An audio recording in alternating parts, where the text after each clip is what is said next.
Alright, I don't know if this is the right time to talk about this, but I have a few minutes.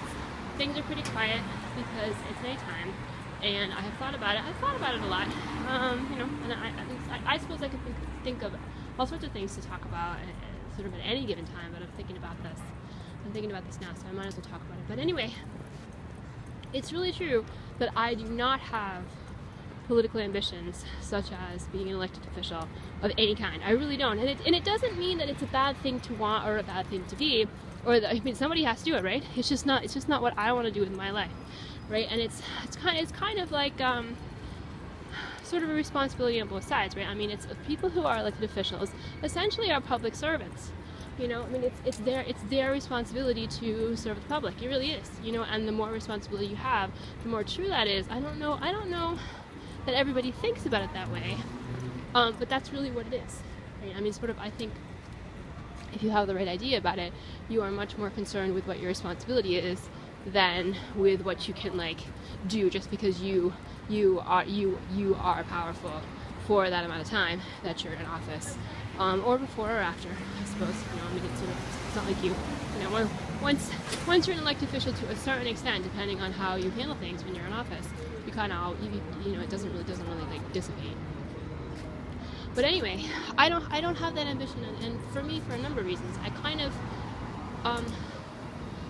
decided a few years ago I wasn't really interested in that kind of thing. Decided, you know, several years ago that I wasn't really interested in having like a really big public life. I just kind of wasn't. You know, I mean, when I was younger, I was kind of captivated by the idea of like being famous and being an actress, and like, but a lot of people are. And I guess I just wasn't that interested enough to really pursue it. I wasn't, you know, for a number of reasons. I think one, being in Vermont, there just kind of wasn't a lot around for that. There weren't a lot of opportunities. Also, I think probably I was not all that interested in the kind of material that there was, although I didn't think about it that way at the time. You know, I just didn't think about it that way, although it's probably true that that's what it was. You know, it didn't even occur to me that I wouldn't find more material that I actually wanted to try to embody in some way, but it's true. You know, probably there kind of just wouldn't have really been that much for me, the way I see the world, the way I think about things. You know, probably not. But anyway, yeah. So and also, you know, having had some of the things in my past that I had, I was like, wow, I'm not really all that excited to have all that stuff get known by people. And look, I didn't even choose to be famous, and all that stuff happened anyway. You know, all these people just sort of, again, like they always do, I suppose, for all sorts of people, crawl out of the woodwork to say all sorts of things to tear me apart. You know, as if I had somehow chosen, as if somehow I was trying to make something happen in my life, you know, to like be bigger or more important or whatever it is, and it was their responsibility, everybody else's responsibility to tear me down and make sure everybody knew that I'm not that great. You know, it's not as if I hadn't thought about that stuff. You know, not that I've continued to feel guilty about it, but I was just like, I don't need to know. I don't need like the whole world to know about this stuff. And you know, what do you know? Lo and behold, there's nothing I can do about it. There it is. It just gets obsessed over, you know, all the time. So there's that. Also, these things that have happened in these past 5.5 years are really, really terrible, right? And the videos, everything might have could have calmed down, like, you know, just quieted down, if it weren't for the videos. The videos are a big deal, you know, really, really, really problematic and extremely painful. And you know, you only have so many hours in a day. You only have so much emotional energy. People do need to expend emotional energy to be all right, you know, especially if you want to have a productive life.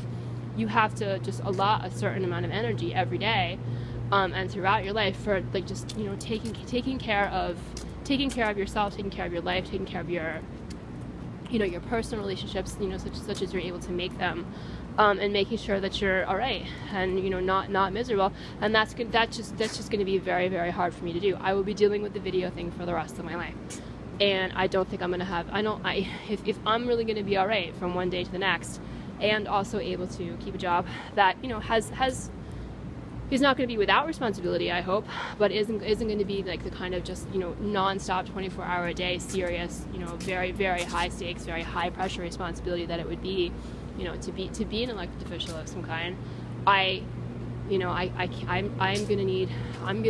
need to, you know, have a substantial amount of energy and time left over just to help myself deal with what's going to be happening to me for the rest of my life because of those videos. That's true. That's true. Things people are going to say to me, things that strangers are going to say to me, problems I'm going to have in school, problems I'm going to have for work.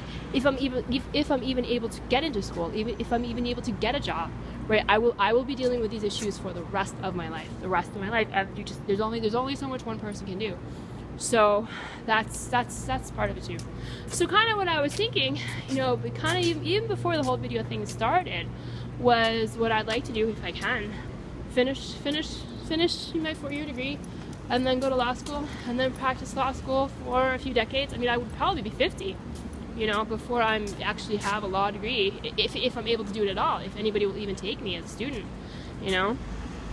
probably be 50 before I have a law degree and I'm able to start practicing.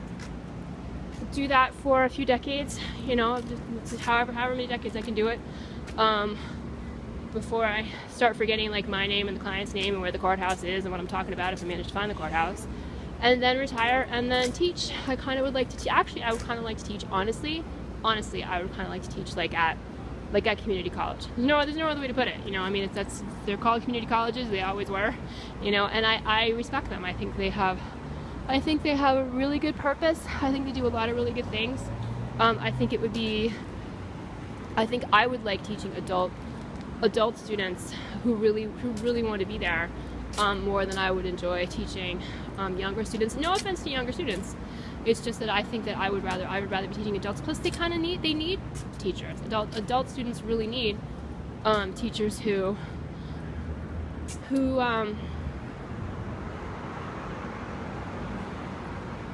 really want to be there,